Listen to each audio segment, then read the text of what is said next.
இருக்கக்கூடிய தேவர்களை காத்து, அதாவது நமக்கே தெரியாம நம்ம பண்ணிட்டு இருக்கக்கூடிய பாவங்கள், தவறுகள், எதிர்மறை எண்ணங்கள், எதிர்மறை செயல்களை அழித்து நேர்மறை செயல்கள் அருட்பெரும் ஜோதி.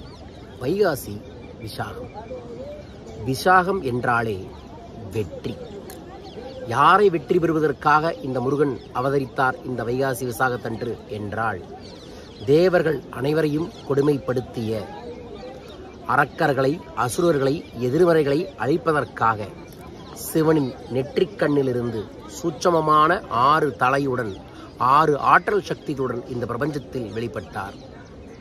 தேவர்களை காத்ததால் இவர் தேவ சேனாதிபதி என்றும் சொல்லக்கூடியவர்.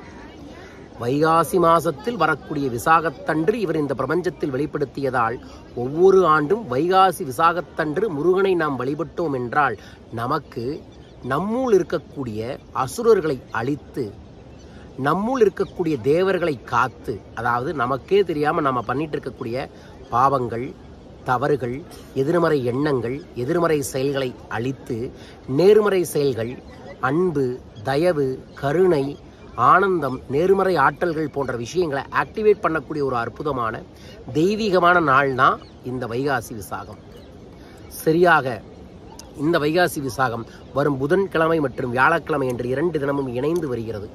இந்த 2 தினத்திலையுமே நீங்கள் முருகனை வழிபடுவது உங்களுக்கு வளத்தை, நலத்தை, ஐஸ்வர்யத்தை அபரீதமாக தந்தே தீரும். என்ன வழிபாடுகள் செய்யலாம்? கோயிலுக்கு போகலாம். முருகன் கோயிலுக்கு போய் நீங்கள் வழிபாடுகள் செஞ்சுட்டு வாங்க. பட் நான் எப்போதுமே சொல்லுவது, முருகன் என்பதை நீங்கள் புறத்தில் தேடுவதை விட முருகன் என்கின்ற சூட்சும சக்தியை அகத்தில் தேடலாம். அதனால தான் அவரை வேலன் என்று சொல்வோம்.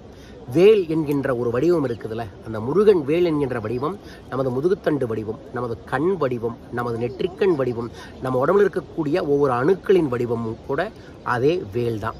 ஸோ அந்த வேலை உங்கள் வீட்டில் வச்சு அந்த வேலுக்கு உங்களால் ஆன எத்தனை அபிஷேகங்கள் செய்ய முடியுமோ அத்தனை அபிஷேகங்கள் செய்யுங்க.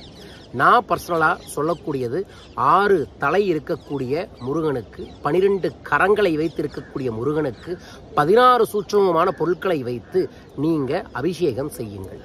ஒரு டம்ளரில் முருகனோட வேலை வச்சுக்கிட்டு நீர், பன்னீர், அதுக்கப்புறம் புனுகு, திருநீர், சந்தனம், மஞ்சள், குங்குமம், எலுமிச்சம்பழம், பால், தயிர், வெண்ணெய், அதற்கு அப்புறம் பஞ்சாமிர்தம் போன்ற பொருட்களை எல்லாமே நீங்கள் உங்கள் கையில் வச்சு அந்த வேலுக்கு அபிஷேகங்கள் செய்து, அந்த வேலை நீங்கள் கடைசியாக நீர்லையும் பன்னீர்லையும் கலந்து அந்த வேலை கையில் வச்சுக்கிட்டு வெற்றிவேல் முருகனுக்கு அரோகரா என்கின்ற மந்திரத்தை 27 முறையும், அதை தொடர்ந்து வேலும் மயிலும் துணை என்கின்ற மந்திரத்தை 27 முறையும் ஜபம் செய்யுங்கள். அதற்கு பிறகு அன்றைய தினத்தில் கந்தசஷ்டி கவசத்தையும் கந்தகுரு கவசத்தையும் படித்துவிட்டு, இந்த நொடி முதல் முருகன் என்னை காப்பார், முருகன் என்னுள் இருந்து என்னை செயல்படுத்துவார், நான் செய்யும் அனைத்து காரியங்களுக்கும் காரணம் முருகன் தான் என்று செயல்பட ஆரம்பியுங்கள். உங்கள் வாழ்வில் வெற்றி அபரீதமாக பெருகும். மாதத்தில் சில முக்கியமான நாட்களை நம்ம பயன்படுத்திக் கொள்வதன் மூலமாக பல்வேறு விதமான மாற்றங்களை, முன்னேற்றங்களை நம்ம வாழ்க்கையில் உணர முடியும். அதன்படி இந்த ஆண்டு வைகாசி விசாகத்தை நீங்கள் பயன்படுத்திக்கங்க.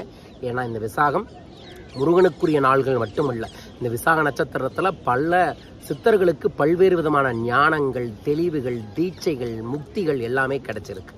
ஸோ அப்பேற்பட்ட சக்தி மிக்க இந்த வைகாசி விசாகத்தை நமது அன்பர்களும் நண்பர்களும் பயன்படுத்தி கொள்ள வேண்டும் என்பதற்காகத்தான் இந்த பதிவு செய்கிறேன். முருகனை வெற்றிக்காக பயன்படுத்திக்கிறோம் அப்படிங்கிறதுக்காக நீங்கள் என்ன பண்ணலான்னா, என்ன விஷயத்தில் வெற்றி அடையணும்னு நினைக்கிறீங்களோ அதை நினச்சிக்கிட்டே வைகாசி விசாகத்தின் முழு நாளுமே உங்களோட மனோபலத்தை அதிகரிக்க முருகனுக்குரிய மந்திரத்தையும், தேகவளம் அதிகரிக்க விரதமும் இருந்து வழிபாடுகளை செய்யுங்கள். ஒரு விஷயத்தை வெற்றி அடையணும், முருகா இதை பிடிச்சுக்கிறேன், நீ ஒவ்வொரு மாதத்தில் வரக்கூடிய விசாக நட்சத்திரத்தன்றும் இதே மாதிரி அபிஷேகங்கள் செய்து உன்னை வழிபடுகிறேன் என்று சங்கல்பம் செய்து கொள்ளுங்கள். செய்து பாருங்கள், முருகன் கைமேல் பலன்களை ஏற்படுத்தி தருவார். இந்த அற்புதமான விஷயத்தை அனைவரும் பயன்படுத்திக் கொள்ளுங்கள். நான் இமயமலை யாத்திரையில் இப்போ ரிஷிகேஷில் இருந்து தான் இந்த பதிவை உங்களுக்காக பதிவு செய்கிறேன். நீங்கள் பார்க்குறது காலையில் 5:30 மணி சன்ரைஸ் ஆகிக்கிட்டு இருக்கு. கங்கை கரை ஓரத்தில் குளிச்சுக்கிட்டு சில பூஜைகளை பண்ணி மெடிடேஷன் பண்ணதுக்கப்புறம் உங்களுக்காக இந்த பதிவு செய்கிறேன். அனைவருமே நல்லா இருக்கணும் அப்படிங்கிறக்காகத்தான் இந்த இமயமலை யாத்திரைக்கு ஒரு சிறப்பு பிரார்த்தனை பண்ணியிருந்தேன். நல்லா இருக்கணும்னு வேண்டிக்கிறேன். வரும் வைகாசி விசாகத்தை முன்னிட்டு நமது அக்ஷயம் டிவைன் சென்டர் சார்பாக சிறப்பு சத்யநாராயண பூஜையும் வேல் தந்திர மந்திர பூஜையும் செய்ய இருக்கின்றோம். இதில் கலந்து கொள்றவங்களுக்கு பஞ்சலோக வேலை பிரசாதமாக அனுப்ப இருக்கின்றோம். பயன்படுத்திக் கொள்ளுங்கள். வரும் ஞாயிற்றுக்கிழமை லட்சுமி கடாட்ச கடன் நிவர்த்தி யாத்திரை ஒன்று ஏற்பாடு பண்ணியிருக்கோம். ஒரே நாளில் சக்திமிக்க பூஜையை செய்து அதோடு சேர்ந்து 7 செல்வ சூட்சம கோயிலுக்கு நான் கூட்டிகிட்டு போகிறேன். அதில் நீங்களும் கலந்து கொள்ளலாம். யாத்திரையில் கலந்து கொள்வதற்கு கீழக்கக்கூடிய தொலைபேசி எண்களில் தொடர்பு கொள்ளுங்கள். மீண்டும் ஒரு அற்புத ஆனந்த பதிவில் உங்கள் அனைவரையுமே சந்திக்கின்றேன். யார் இந்த வழிபாட்டை செய்ய போகிறீங்க? விசாகம் வெற்றி அப்படின்னு கமெண்ட் பாக்ஸில் மென்ஷன் பண்ணிவிட்டு இந்த பெல் பட்டனை ப்ரெஸ் பண்ணி சப்ஸ்கிரைப் பண்ணுங்கள். வெற்றிவேல் முருகனுக்கு அரோகரா, கந்தனுக்கு அரோகரா.